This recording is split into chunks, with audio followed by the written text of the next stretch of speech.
এখনও কেউ কেউ ইসলামী ছাত্র শিবিরকেই সবচেয়ে বড় থ্রেট মনে করে।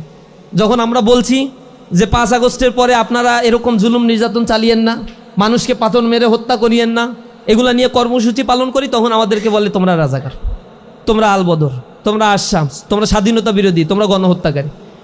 অথচ 20 বছর তাদের সাথে ছিলাম, তখন তাদের এগুলো হুঁশ ছিল না, আমরা গণহত্যাকারী, আমরা স্বাধীনতা বিরোধী, আমরা রাজাকার। তখন আমরা তুলসী পাতা ছিলাম, দুধে দোয়া তুলসী পাতা ছিলাম। বলছে আমাদের ভিতরে কোনো রাজাকার নাই, যে মন্ত্রিত্ব যাদেরকে দেওয়া হয়েছে তারা আসলে এরকম রাজাকারের তালিকার মধ্যে নাই। একই মুখে আবার বলতেছে এরা নাকি গণহত্যাকারী, রাজাকার। রাজনৈতিক স্বার্থ উদ্ধারের জন্য এরকম চরিত্র যুগে যুগে, এমন ফ্যাসিবাদী চরিত্র আমরা এক একটা রাজনীতিবিদদের মধ্যে এরকম দেখতে পাই। এটা লজ্জাজনক, দুর্ভাগ্যজনক। আমরা বলেছি অন্যায়ের বিরুদ্ধে কথা, বলে আমাদের নেতাকর্মীকে আমরা হত্যা করছি। তোমরা কথা বলার কে? নিজেদের নেতাকর্মীদেরকে নিজেরা হত্যা করছে। আপনারা দেখছেন যে 10 মাসে, এই যে মানবাধিকার সংগঠনগুলো রিপোর্ট দিয়েছে, গত 10 মাসে 756টি রাজনৈতিক সহিংসতার ঘটনা ঘটেছে, যেখানে নিহত হয়েছে 117 জন, আহত হয়েছে প্রায় 6000-এর অধিক। আর এই সহিংসতার ঘটনাগুলো আজকে রিপোর্টগুলো দেখবেন, প্রথম আলো, এরপরে আমার দেশ পত্রিকা, নয়া দিগন্ত পত্রিকা থেকে শুরু করে সব মেইন স্ট্রিম পত্রিকা রিপোর্ট করেছে যে হত্যাকাণ্ডের ঘটনা বিগত 10 মাসে ঘটেছে, 117 জন হত্যাকাণ্ডের ঘটনা, তার প্রায় 60 থেকে 70% হচ্ছে আন্তঃকোন্দলের সংগঠিত ঘটনা। রাজনৈতিকভাবে আন্তঃকোন্দল হয়ে নিজেরা নিজেদের দলের নেতাকর্মীদেরকে হত্যা করেছে। পার্টিকুলার একটা রাজনৈতিক দল 209 জনকে ইতিমধ্যেই আন্তঃকোন্দলে হত্যার ঘটনাগুলো সংগঠিত করেছে। এগুলোর বিরুদ্ধে আমরা তো কথা বলেছি যে না, এই হত্যাকাণ্ডগুলো তো হত্যাকাণ্ড, এগুলোও তো মানবাধিকার লঙ্ঘন, এগুলোও তো কোনো মায়ের সন্তান, এগুলোই তো কোনো বাবার মানে পরিবারের কোনো সন্তানের বাবা। সুতরাং সকল প্রকার হত্যাযজ্ঞ এই বাংলাদেশ থেকে বন্ধ করতে হবে। এগুলো কেন আমরা বলি? কেন মানুষের কাছ থেকে জোরপূর্বক চাঁদা নেওয়া হচ্ছে? স্বাধীন বাংলাদেশে সে ব্যবসা করতে পারবে না, সে বিল্ডিং তৈরি করতে পারবে না, তার বৈধ আয় করতে পারবে না, এগুলো করলেই তাকে চাঁদা দিতে হবে। এর বিরুদ্ধে কেন আমরা কথা বলছি? এই জন্য আমাদেরকে এখন রাজাকার আবার শুনতে হবে। তা আমাদের এগুলো নিয়ে খুব বেশি কষ্ট নাই, কারণ ওই যে বলে না, জন্ম থেকেই জ্বলছি। আমাদের এগুলো শোনার জন্যই আমরা শুনতে শুনতে ধাতস্থ হয়ে গেছি। আওয়ামী ফ্যাসিবাদ আমাদেরকে যে টোনে কথা বলেছে, এখনও আর একটা জায়গা থেকে একই টোনে আমরা কথা শুনতে পাই। আমরা তাদের কাছে অনুরোধ জানাবো, এগুলো বন্ধ করা উচিত। আমাদের এগুলো বন্ধ করা উচিত। একটি সুন্দর বাংলাদেশ গড়ার জন্য কিছুদিন আগেই সহস্রাধিক মানুষ জীবন দিয়েছিল। এইটা কেন জীবন দিয়েছিল? কেন মানুষের মধ্যে এই ক্ষোভটা জন্মেছিল? সেখানে শুধু ছাত্ররা তো নেতৃত্ব দেয় নাই। ঢাকা বিশ্ববিদ্যালয়ের একজন ছাত্রও তো শহীদ হয় নাই এই জুলাই আন্দোলনে। ঢাকা বিশ্ববিদ্যালয়ে একটা শহীদ দেখাতে পারবেন? আন্দোলনের নেতৃত্ব তো তারা দিয়েছিল, আন্দোলনের মেকানিজম তারা তৈরি করেছিল। হয়তো ঢাকা বিশ্ববিদ্যালয়ে কিছু শিক্ষার্থীরা বলেছিল কালকে এই কর্মসূচি, কিন্তু ঢাকা বিশ্ববিদ্যালয় বন্ধ করে দেওয়া হয়েছিল। কোনো ছাত্রকে হলে থাকতে দেওয়া হয় নাই, তাদের উপরে শারীরিক নির্যাতন করা হয়েছিল। পরবর্তীতে তারা বিশ্ববিদ্যালয় ছেড়ে চলে যেতে বাধ্য হয়েছে। এবং বাংলাদেশে খুঁজে সব বিশ্ববিদ্যালয়ের এই জুলাই আন্দোলনে কয়জন শহীদ হয়েছে খুঁজে হয়তো 5-7 জনের বেশি আপনারা পাবেন না। যা দেখবেন 250 ছাত্র শহীদ হয়েছে, সে 250 ছাত্র শহীদের মধ্যে স্কুল ছাত্র রয়েছে একটা বড় অংশ রয়েছে পলিটেকনিকের ছাত্র, একটা বড় অংশ রয়েছে প্রাইভেট ইউনিভার্সিটির শিক্ষার্থী। পাবলিক ইউনিভার্সিটি এটা সূত্রপাত হলেও এর বিক্ষুব্ধতা, এর বিস্তৃতিটা, এই দাবানলটা ছড়িয়ে পড়েছিল সর্বব্যাপী। এবং সেই জায়গায় অংশগ্রহণ করেছিল খেটে খাওয়া মানুষ, দিন মজুর, কুলি মজুর, অথবা রিক্সাওয়ালা, ছোট ব্যবসায়ী, ইভেন সরকারি চাকরিজীবী, যাদের মনস্তত্ত্বে একটা পরিবর্তন ঘটেছে। এই মানুষগুলো রাস্তায় দাঁড়িয়ে প্রতিবাদ করেছিল, যার ফলশ্রুতিতে নির্বিচারে তাদেরকে হত্যা করা হয়েছে। এইগুলো কেন মানুষ রাস্তায় নেমে এসেছিল? এটা ছিল চাকরির একটা আন্দোলন, কোটার বিরুদ্ধে একটা আন্দোলন। সেখান থেকে একটা গণ আন্দোলনে পরিণত হয়েছিল, কারণ সুবিধা বঞ্চিত, অধিকার বঞ্চিত মানুষেরা দীর্ঘ সময় ধরে অপেক্ষা করছিল। রাজনৈতিক দলগুলো তাদের রাজনৈতিক এজেন্ডা নিয়ে রাস্তায় ছিল। যখন সরকার তাদের উপরে দমন নিপীড়ন চালানো হয়েছে, তারা কর্মসূচি দিয়ে ঘরের ভিতরে লুকিয়ে পড়েছিল। হরতাল দিয়ে তাদেরকে রাস্তায় খুঁজে পাওয়া যেত না। চোরাগুপ্তা কিছু কার্যক্রম করা ছাড়া আর বড় রাজনৈতিক দলের সেরকম কার্যক্রম এই সরকার আসলেই করতে দেয় নাই। চরম জুলুম নির্যাতন চালানো হয়েছে। কিন্তু রাজনৈতিকবিদরা তখন হতাশাগ্রস্ত হয়ে পড়েছিল। নির্বাচনের পর নির্বাচন হয়ে যাচ্ছে, কোনোভাবেই কোনো কিছু করা যাচ্ছে না। তখন এমন একটা গণবিস্ফোরণ সময়ের দাবি ছিল, যে গণবিস্ফোরণ হয়েছে সাদাবাজের বিরুদ্ধে, গণবিস্ফোরণ হয়েছে এক্সট্রা জুডিশিয়াল কিলিংয়ের বিরুদ্ধে, গণবিস্ফোরণ হয়েছে অধিকার হারা নিরন্ন বস্ত্রহীন মানুষের সেই অধিকার ফিরে পাওয়ার তাগিদেই তারা কিন্তু রাস্তায় নেমে সেদিন রাস্তায় জীবন দিয়েছিল। কিন্তু সেই সময়ের ব্যবধানে, 1-1.5 বছরের ব্যবধানে আমরা মনে হয় এগুলো আবার ভুলতে বসেছি। আমরা আমাদের পুরাতন চরিত্রের দিকে আবার ফিরে যাচ্ছি। আমাদের চরিত্র পাল্টাতে হবে। আমাদের এই মানবাধিকার দিবসে আমরা এতটুকুই ঘোষণা করতে চাই যে জুলুম নির্যাতন আমাদের উপরে হয়েছে। ইসলামী ছাত্র শিবির, আওয়ামী লীগ নিজেরাও বলতো যে আমরা যদি পাল্টে যাই একদিনে এই কয়েক লক্ষ মানুষ মারা যাবে। এটা তারাও বিশ্বাস করতো, কারণ তারা এত জুলুম নির্যাতন করছে যে মানুষ তাদেরকে আসলে বাঁচায় রাখবে না। কিন্তু এরকম কোনো ঘটনা বাংলাদেশে ঘটে নাই। আমরা চরম সহিষ্ণুতার পরিচয় দিয়েছি।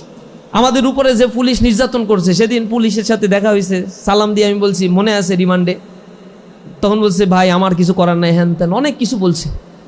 তখন আমি বলছি যে না সমস্যা নাই, আমরা কাউকে কিছু বলবো না, তবে যে টাকাটা নিয়েছিলেন এটা কি মনে আছে? বলছে মনে আছে ভাই, টাকাটা দিয়ে দিচ্ছে। আমি ওইটাও দেয়া লাগবে না, তবে তওবা তিল্লা করে নিয়েন আল্লাহর কাছে। হারাম খাচ্ছেন, এই হারাম খাওয়াটা বন্ধ করেন।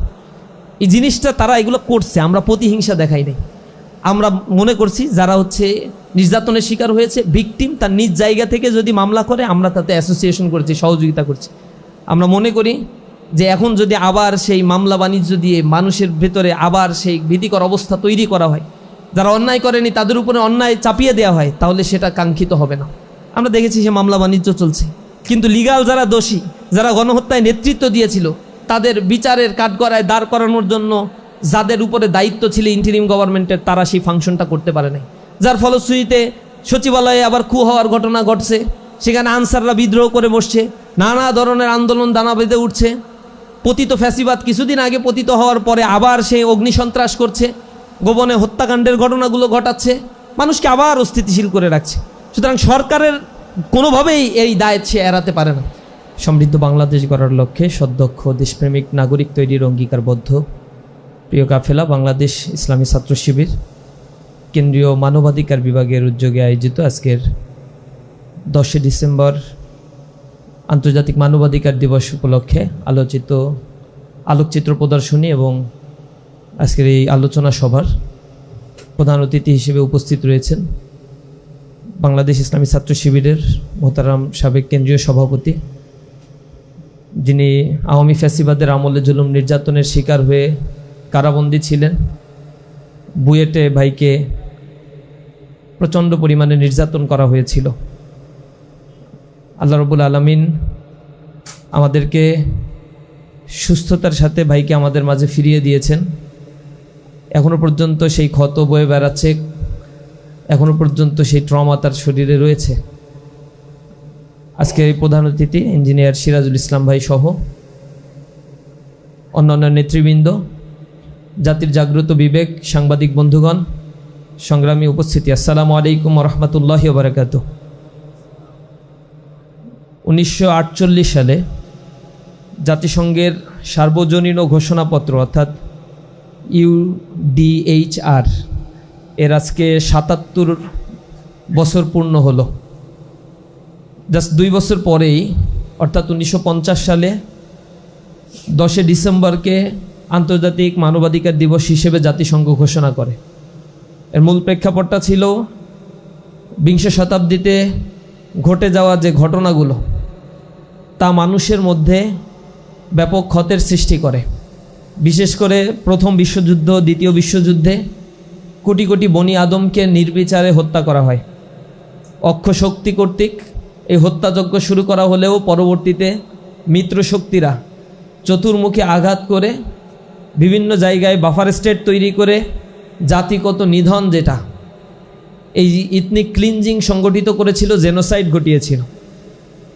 দ্বিতীয় বিশ্বযুদ্ধের পরিসমাপ্তি হয়েছিল, কিন্তু এটা ছিল এক ধরনের কনস্পাইরেসি, যে কনস্পাইরেসির পার্ট হিসেবে পরবর্তীতেও এই পৃথিবী আরও অনেকগুলো যুদ্ধ দেখেছে। কোল্ড ওয়ার হয়েছে, কমিউনিস্টদের উত্থান হয়েছে, গণনিধনযজ্ঞে পরিণত করা হয়েছিল এই ভূখণ্ডকে, এই স্টেপকে। আপনারা জানেন এই অঞ্চলে রুয়ান্ডায় গণহত্যার ঘটনা ঘটেছিল, যেখানে পলপটের নেতৃত্বে 30 লক্ষ মানুষকে বেয়নেট দিয়ে খুঁচিয়ে খুঁচিয়ে হত্যা করা হয়েছিল। কমিউনিস্টদের উত্থান হওয়ার পরে তাদের বন্দোবস্ত এই পৃথিবীতে বাস্তবায়ন করার জন্য নির্বিচারে মানুষদেরকে তারা হত্যা করেছিল। গুলির অভাব ছিল, গুলি করে মানুষকে হত্যা করতে গিয়ে একটা বুলেট খরচ হবে, এ কারণে বুলেট খরচ না করে বেয়নেট দিয়ে খুঁচিয়ে মারত। যেহেতু গুলি খরচ হবে, এটা অর্থ খরচ হবে, কিন্তু জনগণের জীবনের মূল্য কমিউনিস্টদের কাছে তখন ছিল না। কম্বোডিয়ায় গণহত্যা করেছিল, খেমার রোজের নেতৃত্বে কি গণহত্যা চালানো হয়েছিল ইতিহাস তার সাক্ষী। পার্শ্ববর্তী চায়নায় যখন মাও সেতুংয়ের নেতৃত্বে কমিউনিজমের বিপ্লব হলো 49 সাল থেকে টানা দীর্ঘ সময় ধরে এখানে যে রিফরমেশন, পলিটিক্যাল রিফরমেশনের নাম করে লক্ষ লক্ষ মানুষকে হত্যা করা হয়েছিল। এরপরে কালচারাল রিফর্মের নাম করে 1976 পর্যন্ত প্রচুর মানুষকে এখানে হত্যা করা হয়েছিল। এর পাশাপাশি আলবেনিয়াতে আপনারা হয়তো ইতিহাস পড়েছেন, সেখানে কমিউনিজমের 20 শতাব্দীর মাঝামাঝি সময়ে উত্থান হওয়ার পরে হাজার হাজার লক্ষ লক্ষ মানুষকে তারা হত্যা করেছে। যত মসজিদ নির্মাণ করা হয়েছিল তৎকালীন সময়ে সব মসজিদগুলোকে ভেঙে গুড়িয়ে দিয়ে গুদামঘর তৈরি করা হয়েছে, অথবা বার, ড্যান্স ক্লাব এগুলোতে রূপদান করা হয়েছিল। মানুষের অধিকারের কথাগুলো তারা বললে তাদেরকে নির্বিচারে হত্যা করা হতো। রাষ্ট্রযন্ত্র এমন হত্যাযজ্ঞে মেতে উঠেছিল। ইন্দোনেশিয়ায় গণহত্যা হয়েছিল। 20 শতাব্দীর হিসেব করলে দেখা যায় দ্বিতীয় বিশ্বযুদ্ধের পরেও এই ভূখণ্ডে, এই পৃথিবীতে অন্তত 13টি বড় বড় দুর্ঘটনা ঘটেছিল, যার মধ্য দিয়ে কয়েক কোটি মানুষ পৃথিবী থেকে বিদায় নিতে বাধ্য হয়েছিল। এরপরে তো জাতিসংঘ খুব তোড়জোড় করে একটা ফরমেশন গঠন করলো, কিন্তু তার মধ্যে কিছু ভেটো দেওয়ার ক্ষমতা সম্পন্ন রাঘব বোয়ালকে রেখে পশ্চিমাদের পকেটের একটা সঙ্গে পরিণত করলো, যেখানে মানবাধিকার বলতে বোঝায় তারা যেটাকে বলবে সেটা হচ্ছে মানবাধিকার, তাদের মতের বাইরে গেলে সেটা আর মানবাধিকার হিসেবে গণ্য হয় না। 21 শতাব্দীতে এসে আমরা দেখতে পাচ্ছি গাজায় যে গণহত্যা চালানো হচ্ছে, সেখানে আমেরিকায় জাতিসংঘ প্রতিষ্ঠার পেছনে তার কলকাঠি সে নাড়লেও গাজায় গণহত্যার ব্যাপারে তার কোনো বক্তব্য নাই। সেখানে 70,000-এর অধিক মানুষকে হত্যা করা হয়েছে, যার অধিকাংশ হচ্ছে দুর্বল শিশু এবং নারীরা। খাদ্যের অভাবে তারা মাটি খেয়ে বেঁচে আছে, তারা ভূখণ্ডে নিউট্রিশনের অভাবে ভুগছে। এমন একটা পরিস্থিতি গাজায় তৈরি করা হয়েছিল। তিউনিসিয়ায় গণহত্যা চালানো হয়েছিল, হার্জেগোভিনায় গণহত্যা চালানো হয়েছিল। পৃথিবীর ইতিহাস তো এমনটাই ইতিহাস যেখানে মানবাধিকার লঙ্ঘন একটা নিত্য নৈমিত্তিক ব্যাপারে পরিণত হয়েছে। তারই ধারাবাহিকতায় আমরা এখন সোকল্ড সভ্যতার কথা বলে একটা সভ্যতার যুগে পদার্পণ করেছি, কিন্তু ক্ষমতাসীন যারা, তাদের হাতেই মানবাধিকার এখন পর্যন্ত বন্দী হয়ে আছে। যার হাতে ক্ষমতা নাই তার মানবাধিকারের কথাও বলতে নাই। যদিও জাতিসংঘ ইউনিভার্সাল ডিক্লারেশন ঘোষণা করেছে, কিন্তু তার ইউনিভার্সালিটি নিয়ে কোশ্চেন আছে। এটা হচ্ছে পারপাসিভ ডিক্লারেশন। এই ডিক্লারেশন শুধুমাত্র তাদের জন্য প্রযোজ্য হয় যাদের আসলে ক্ষমতা রয়েছে, যাদের ভোকাল রয়েছে, যাদের শক্তিমত্তা আছে, কথা বলতে পারে। আর যারা হচ্ছে নিরীহ, যাদেরকে প্রোটেক্ট করার কেউ নাই, তাদের এই পৃথিবীতে আসলে মানবাধিকার বলতেও কিছু নাই। বাংলাদেশের ইতিহাসটাও এমনটাই আমরা দেখেছি। স্বাধীনতার পরবর্তী দীর্ঘ সময় ধরে গণহত্যাগুলো একটা নিত্য নৈমিত্তিক ব্যাপারে পরিণত করা হয়েছে। এখানে তো সেই গণবাহিনী বা রক্ষী বাহিনী গঠন করা হয়েছিল মুক্তিযুদ্ধের পরেই, স্বাধীনতা যুদ্ধের পরেই। এই রক্ষী বাহিনী গঠন করে হাজার হাজার মানুষকে বিনা বিচারে এক্সট্রা জুডিশিয়াল কিলিং করা হয়েছে, বিচারের মধ্য দিয়ে প্রহসন করে হত্যা করা হয়েছে। এই ঘটনাগুলো একবারে দেশ স্বাধীনতার ইমিডিয়েট পরেরই ঘটনা, যার ফলশ্রুতিতে এখানে 1974 সালে একটা দুর্ভিক্ষ সংগঠিত হয়েছিল। এটা ম্যানমেড অনেকটাই।